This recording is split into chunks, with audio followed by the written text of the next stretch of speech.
Assalamualaikum warahmatullahi wabarakatuh.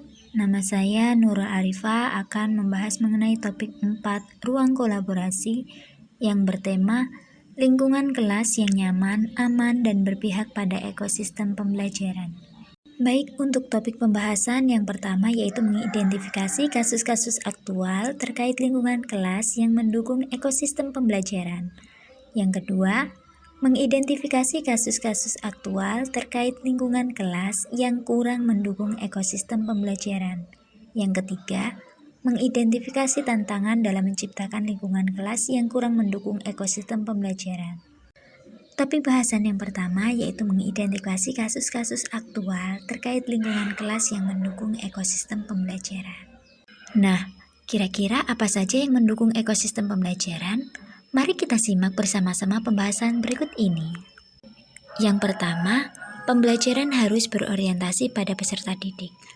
Dalam kurikulum Merdeka, pembelajaran menuntut peserta didik untuk berperan aktif dalam proses pembelajaran, sehingga peserta didik dapat menemukan dan mengkonstruksi pemahamannya terkait materi yang diajarkan agar dapat menjadi pemahaman dan pengalaman yang bermakna. Nah, yang kedua, pembelajaran harus terintegrasi dengan peranan teknologi dalam mendukung ekosistem pembelajaran. Pembelajaran di kelas sebaiknya diselenggarakan mengikuti perkembangan ilmu pengetahuan dan teknologi. Tujuannya agar dapat memberikan kesempatan peserta didik untuk mengeksplor ilmu pengetahuan dalam jangkauan yang lebih luas, serta relevan dengan zamannya, agar penyelenggaraan pendidikan dapat bervariasi, modern, menyenangkan, dan tidak membosankan. Yang ketiga, menerapkan pembelajaran berdiferensiasi yang disesuaikan dengan karakter, kebutuhan, dan gaya belajar peserta didik. Tujuannya agar pendidik dapat memberikan fasilitas sesuai dengan karakter, kebutuhan, dan gaya belajar yang berbeda-beda. Seperti gaya belajarnya ada yang kinestetik, visual, audio, bahkan ada yang audiovisual.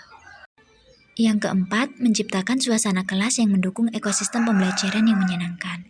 Misalnya di dalam kelas sudah mulai bosan, kemudian mengantuk, dan tidak semangat lagi untuk belajar, maka yang dilakukan guru salah satunya yaitu menyelenggarakan ice breaking agar peserta didik menjadi fresh lagi dan fokus pada pembelajaran yang akan dipelajari. Topik yang kedua yaitu mengidentifikasi kasus-kasus aktual terkait lingkungan kelas yang kurang mendukung ekosistem pembelajaran. Dalam topik ini, ada beberapa kasus yang telah diidentifikasi, yaitu ruang kelas yang panas, antusias belajar peserta didik yang rendah, ruang kelas yang banyak sampah, suasana kelas tidak kondusif, dan kelas tidak aman dari tindakan pencurian. Dalam kondisi demikian, tentu saja dapat menghambat dan menimbulkan suasana kelas yang tidak nyaman, aman, dan berpihak pada ekosistem pembelajaran. Yang pertama, ruang kelas panas. Bisa dibayangkan kalau ruang kelas itu panas sekali, sehingga peserta didik tidak lagi fokus pada pembelajaran. Ada yang kipas-kipas, ada yang kepanasan, sehingga pembelajaran tidak akan berjalan dengan baik karena peserta didik tidak nyaman dengan kondisi kelas yang panas.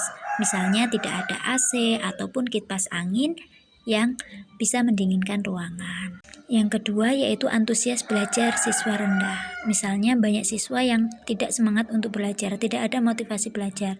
Nah, ini yang menjadi salah satu permasalahan dan kurang mendukung ekosistem pembelajaran. Kalau siswanya tidak semangat, pembelajarannya juga tidak akan berjalan secara efektif. Permasalahan yang dapat ditemui di kelas yaitu adanya sampah bekas makanan, minuman, ataupun kertas sehingga dapat mengalihkan fokus peserta didik dan mengganggu pelaksanaan pembelajaran. Yang keempat yaitu suasana kelas yang tidak kondusif seperti ribut, bising, dan tidak terkendali sehingga menghambat proses pembelajaran. Dan yang terakhir mengenai keamanan kelas. Jika peserta didik dalam kelas tidak merasa aman, misalnya sering terjadi pencurian, kehilangan peralatan sekolah, uang, handphone, ataupun barang penting lainnya, tentu saja tidak dapat mendukung ekosistem pembelajaran yang baik dan efektif. Topik bahasan yang ketiga yaitu mengenai tantangan dalam menciptakan lingkungan kelas yang kurang mendukung ekosistem pembelajaran. Hal apa saja di dalamnya? Yaitu ruang kelas bersih dan nyaman, penyelenggaraan pembelajaran yang bervariasi sehingga menyelenggarakan pembelajaran yang menyenangkan dan adanya rasa aman bagi peserta didik.